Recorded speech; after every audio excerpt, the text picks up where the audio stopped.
Bonjour, je suis Alexandre Girard, associé chez Aviseo Conseil. J'accompagne les entreprises dans l'élaboration de leur planification stratégique depuis plus d'une dizaine d'années. Nos clients nous demandent souvent, la stratégie, ça se passe comment, ça se vit comment dans les autres entreprises. Le plan A se veut d'être une série de conversations instructives qui jettent une lumière sur les dessous de la planification stratégique en entreprise. Comment font-elles pour aligner leurs équipes sur leurs ambitions? Comment travaillent-elles leurs enjeux d'affaires pour atteindre leurs fins?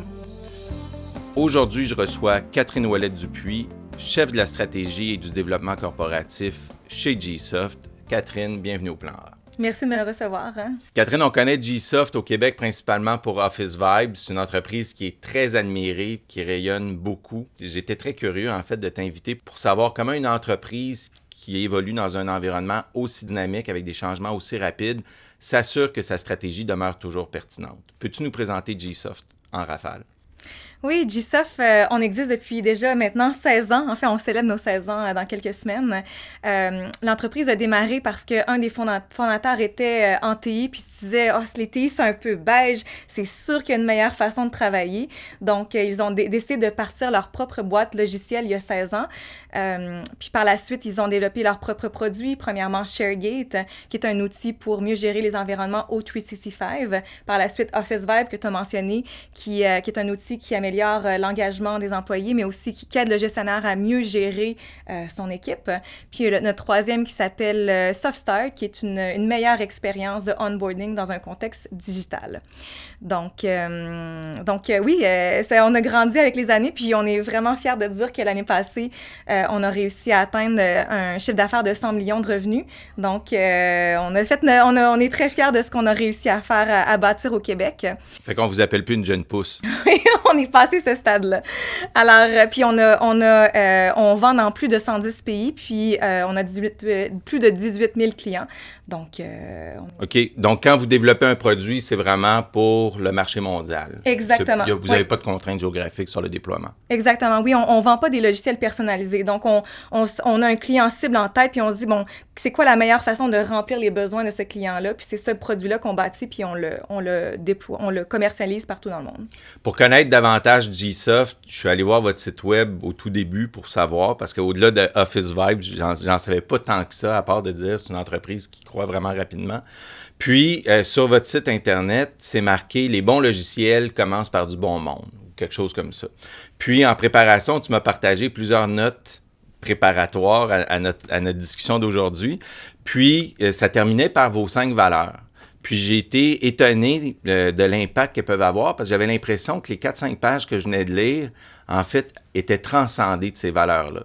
Donc, peux-tu nous expliquer quelles sont vos valeurs, comment est-ce qu'elles vivent, puis comment est-ce qu'elles viennent perméer votre planification stratégique? Mm-hmm. Mm-hmm.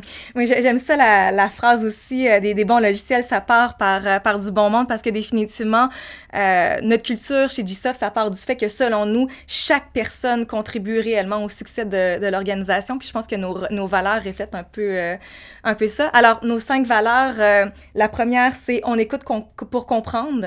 Donc, on écoute avec humilité puis curiosité. On veut vraiment bien comprendre soit les besoins de nos clients ou à l'interne, les enjeux opérationnels qu'on vit. Donc, première valeur.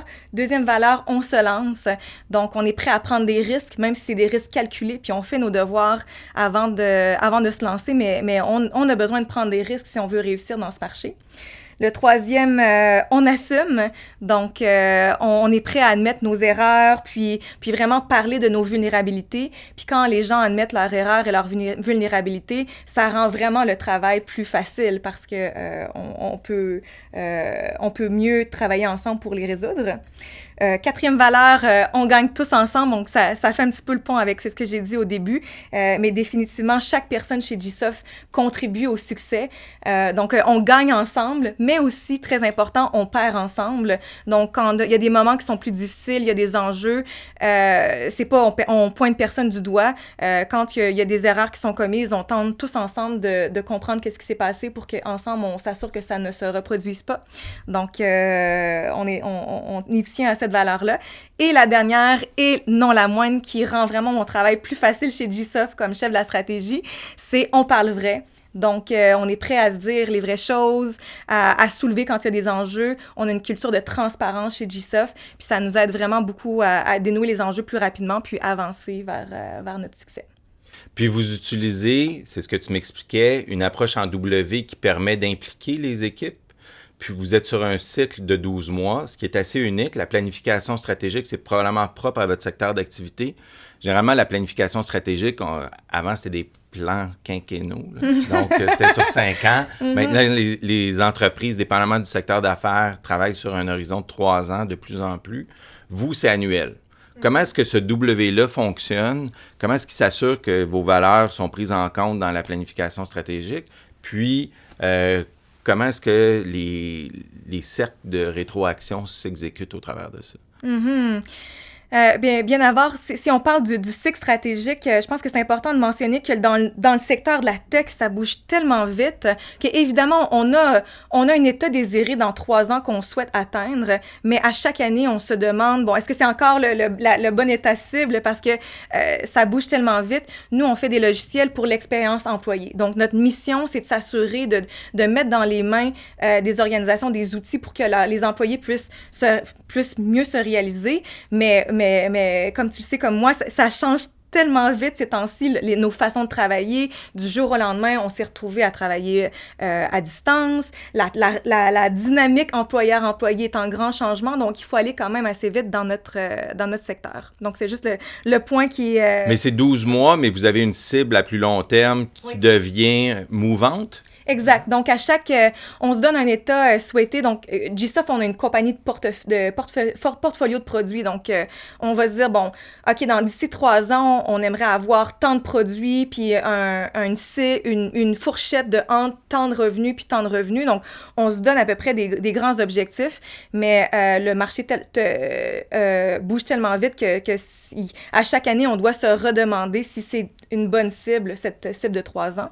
Donc, on a un petit peu un moving target qui est à moyen terme, mais à chaque année, comme tu l'as dit, on se définit des objectifs annuels qu'on va exécuter dans l'année qui nous rapproche de l'état souhaité dans 3 ans. Mais votre plan stratégique, c'est sur 12 mois. Parce que vous dites, on a une visibilité certaine sur 12 mois seulement. Exactement, exactement. Puis si on revient sur le W, donc effectivement, on utilise le W chez GSoft, mais c'est un petit peu comme un grand V puis un petit V chez GSoft. Donc, comment ça fonctionne, c'est, bon, on a des lignes directrices un petit peu du conseil d'administration, mais c'est sûr que chez GSoft, c'est particulier parce que le conseil d'administration, c'est nos cofondateurs qui sont aussi impliqués dans la business. Donc, disons que ça part surtout du comité de direction. Donc, le comité de direction, on va regarder notre historique, notre historique de croissance, nos succès, puis on va regarder des compagnies comparables dans le secteur qui ont des portfolios de produits logiciels et spécifiquement produits logiciels dans l'expérience employée. Puis par la suite, on va définir, nous, comme comité de direction, qu'est-ce qu'on pense qui sont des cibles qui seraient réalistes pour nous pour l'année. Donc, on est toujours au début du grand V. Donc, au début du grand V, comme j'ai dit, le comité de direction donne une certaine cible.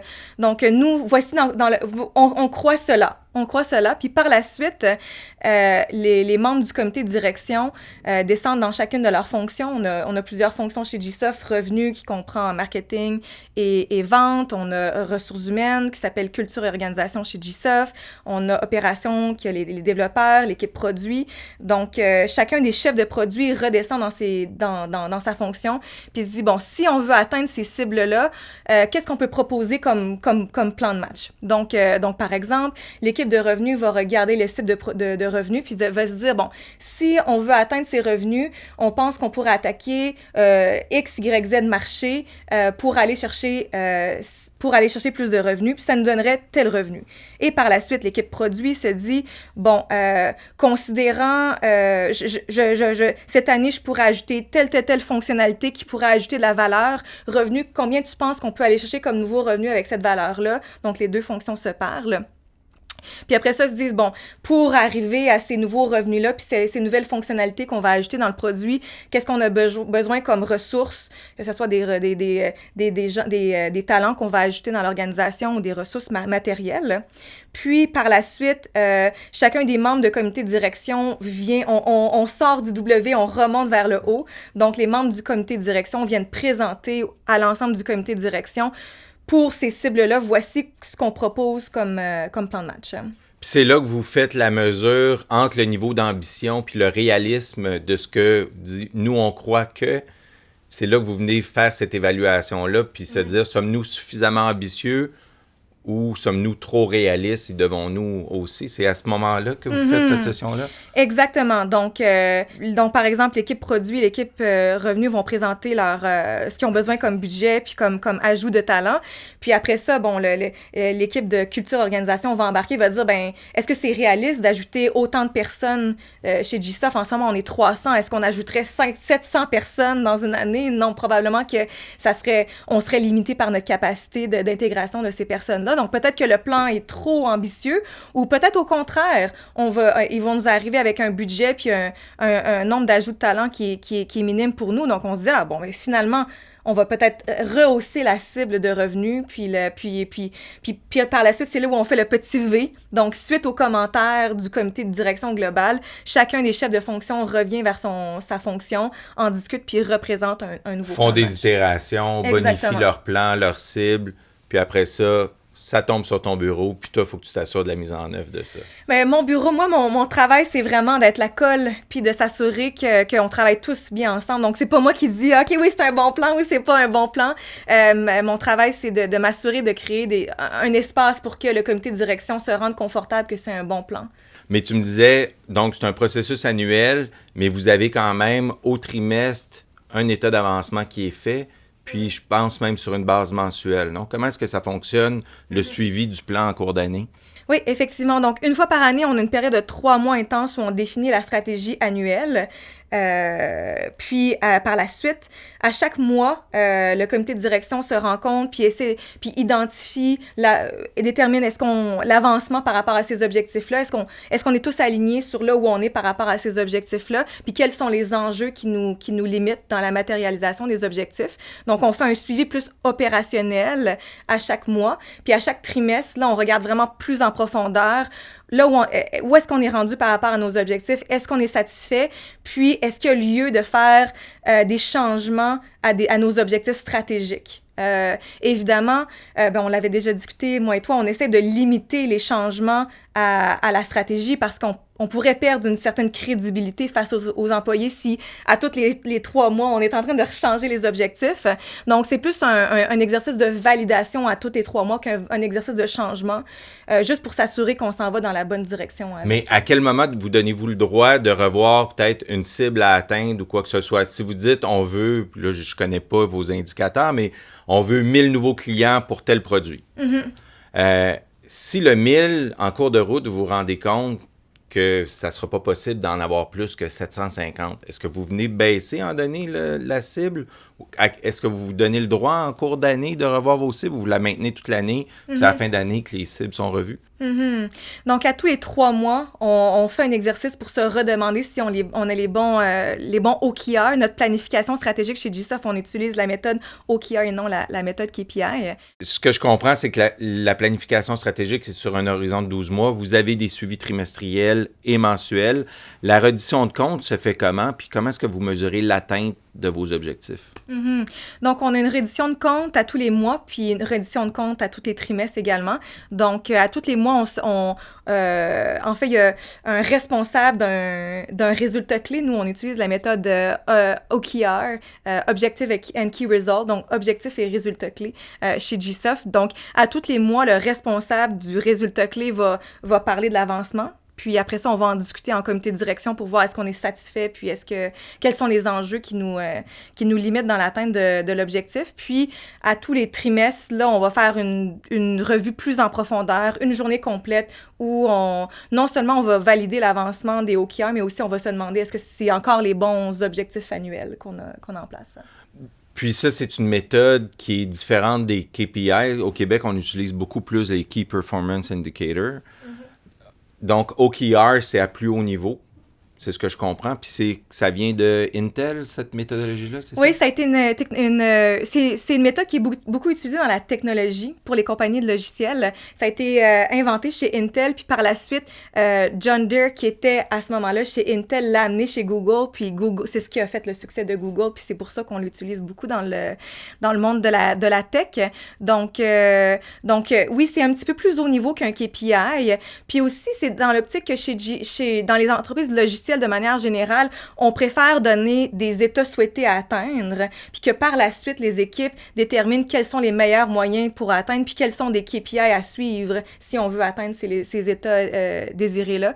Donc, on va parler de... Puis aussi, des OKR, c'est pour nous aussi une façon de mobiliser les employés puis de les inspirer. Donc, au lieu de dire on va faire tant de revenus par année ou tant de nouveaux clients, on va plutôt avoir des objectifs comme par exemple, on va solidifier notre posture comme joueur clé de l'expérience employée dans le monde. Puis, des résultats clés vont être, par exemple, l'atteinte de certains revenus, puis après ça, la solidification de notre marque comme joueur de l'expérience employée. Mais ça reste que les résultats clés vont rester un petit peu plus au haut niveau, puis que ça va être vraiment les équipes qui vont se les approprier, puis vont voir comment ça va se matérialiser de leur côté, puis mettre leur KPI. Puis je dois dire, quand tu disais, est-ce qu'on modifie nos objectifs, la méthode des OKR, c'est une méthode un peu où est-ce qu'on essaie constamment de se dépasser. Donc, ces objectifs-là sont souvent inconfortables.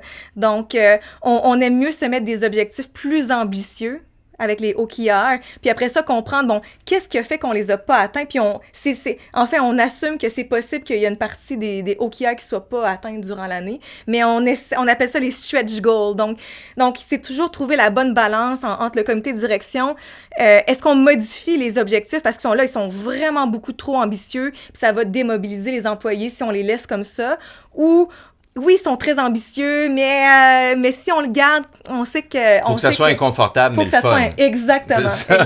Oui. Parce que si c'est trop facile, les employés vont pas non plus être motivés. On va pas être motivés collectivement ensemble par ces objectifs-là. Je comprends. Puis ça, c'est suivi au trimestre. Mensuellement, on fait un certain type de suivi, puis à chaque trimestre, on se demande s'il faut les changer, en fait. OK. Mm-hmm. Puis, la dynamique de travail comme telle, vous êtes quand même les créateurs d'Office Vibes, donc comment est-ce que tu t'assures que la partie le fun demeure le fun, puis que j'ai beaucoup de clients qui disent les équipes sont essoufflées, sont épuisées, tout ça. Comment est-ce que tu t'assures de cette balance-là, de dire on a des stretch goals, puis des fois c'est inconfortable, mais ça demeure le fun. Est-ce que ça, c'est la personne qui est people chez vous qui s'assure de ça? Comment est-ce que vous le faites comme comité de Il y a deux choses. Évidemment, je peux vous parler d'Office Vibe, qui est notre plateforme qui nous permet d'avoir le pouls sur la compagnie, donc sur comment les employés se sentent. Donc, si les employés trouvent qu'ils ont trop de travail, ça va ressortir de notre plateforme. Ils vont l'enregistrer. On va le savoir par notre plateforme. Donc, ça, c'est le point numéro 1. Sinon, c'est des discussions constantes qu'on a dans les fonctions. Oui, la fonction culture et organisation, ils ont un rôle de conseiller là-dedans, mais chacune des fonctions, on le sait si c'est trop pour notre fonction, puis c'est à nous, comme chef de fonction, de lever la main au comité de direction, puis de dire, mais je sais qu'on avait tel plan, mais finalement, ça va pas rentrer, il faut qu'on se rencontre pour en discuter. À tous les 3 mois, je fais ce que j'aime faire, une séance de speed dating. Donc, chacun des membres du comité de direction se rencontre à 2 pour se parler des différents projets qui en cours. Puis si, là, il y a un projet qui est pas du tout réaliste, qui rentre pas, ça va ressortir à ce moment-là, puis on en discute en comité de direction, puis on voit comment on peut s'ajuster. Mais c'est un travail en continu. Si on trouve que c'est pas réaliste pour nos équipes, à ce moment-là, on fera un ajustement. OK. Votre mission, votre raison d'être sont sûrement très bien connues de la part des employés. Vos valeurs, j'imagine qu'également, sont bien connues. Dans quelle mesure est-ce que le plan stratégique est communiqué aux employés, puis qu'ils le maîtrisent, puis ils savent ce sur quoi ils travaillent? Mm-hmm. Chez GSoft, fonctionne comme si pour chacun des employés de GSoft, c'était leur business aussi. Donc, chacun vraiment contribue au succès de l'organisation. Puis, pour nous, plus chacun des employés va bien maîtriser le plan stratégique, plus il va pouvoir avoir un impact important pour nous aider à la réaliser, cette stratégie-là. Donc, je vous donne un exemple. Si un employé connaît bien la stratégie, ben là, ça va être plus facile pour lui de prioriser ses projets en fonction de « Ah, je vais prioriser ce projet-là parce qu'il a le plus d'impact sur notre stratégie. » Donc, c'est important pour nous que chacun des employés la maîtrise bien, cette stratégie-là. Donc, au courant du processus de planification stratégique sur 3 mois, il y a quand même une grande partie des employés qui sont impliqués dans le processus pour valider, quand on parle à la partie de valider si c'est réaliste. Donc, déjà dans le processus, on implique beaucoup d'employés. Puis, lorsque la stratégie, elle est finalisée, à ce moment-là, elle est annoncée aux employés. Puis, à chaque mois, on a une rencontre avec tous les employés où on parle de différents sujets, parfois plus opérationnels, mais d'autres fois plus stratégiques. Donc, on garde quand même un lien avec les employés à tous les mois. Puis, à tous les 3 mois, on présente le comité de direction, notre mise à jour de l'avancement sur le plan stratégique aux employés. Fait que ça, c'est fait aux 3 mois, formellement. Ouais. Ma question est venue, je pensais que c'était dans ton speed dating que tu rappelais les objectifs stratégiques, les priorités. Le speed dating, c'est surtout pour que les chefs de fonction se parlent entre eux puis se soulèvent « Ah non, je pense que ça arrivera pas », donc c'est plus les projets là, qui sont comme des courroies de transmission pour s'assurer que ça demeure fluide. Donc, aux 3 mois, il y a un town hall meeting, vraiment... Actualisation, mise à jour de la planification stratégique. Voici où on en est rendu dans nos atteintes annuelles. Puis on est très transparent sur voici ce qui fonctionne, mais voici ce qui fonctionne pas. Puis voici les enjeux qu'on voit, puis on a besoin de vous pour... Valeur 5, on se dit les vraies affaires. Exactement. C'est ça. Oui. On se parle vrai, puis on assume. Super. Je t'ai demandé également, étant donné que tu utilisais un vocable avec lesquels j'étais moins familier puis tout ça, de nous recommander certaines lectures ou des outils de travail que tu utilises en stratégie. As-tu des lectures que tu voudrais nous partager? Oui, certainement, mais j'ai parlé de la mesure, la technique OKR, puis même si c'est pas quelque chose que les gens utilisent dans leur entreprise, juste pour comprendre un peu la philosophie derrière la méthode, je recommande beaucoup de lire le livre qui explique la méthode, qui s'appelle Measure What Matters, de John Doerr, qui est celui qui a un peu apporté cette pratique-là chez Google. Donc, définitivement, Measure What Matters. Sinon, tout sur la technique W qu'on a discuté ensemble. Puis, c'est sûr que là, on sort de la stratégie, mais moi, je peux vous dire, comme chef de la stratégie puis développement corporatif, qu'est-ce qui fait la différence chez GSoft, c'est qu'on est vraiment capable de se parler des enjeux, puis de les nommer, puis de travailler ensemble pour les résoudre. Donc, c'est pas vraiment un livre de stratégie, mais je recommande le livre de Radical Candor qui parle un peu de comment on peut se dire les vraies choses, mais de façon bienveillante. Bon, mais écoute, Catherine, je te remercie énormément. J'étais vraiment curieux de savoir comment une entreprise qui a de l'air florissante de l'extérieur articule sa stratégie, un environnement d'affaires qui est dynamique, comment vous assurez d'être toujours sur la coche et pertinent dans vos orientations. Donc, je te remercie de ta générosité, du sérieux de ta préparation, puis j'aurai bien plaisir de poursuivre la conversation avec toi en dehors du plan A. Super, ça fait plaisir, puis j'ai hâte d'écouter vos autres entrevues. Bien hâte de les partager. Merci.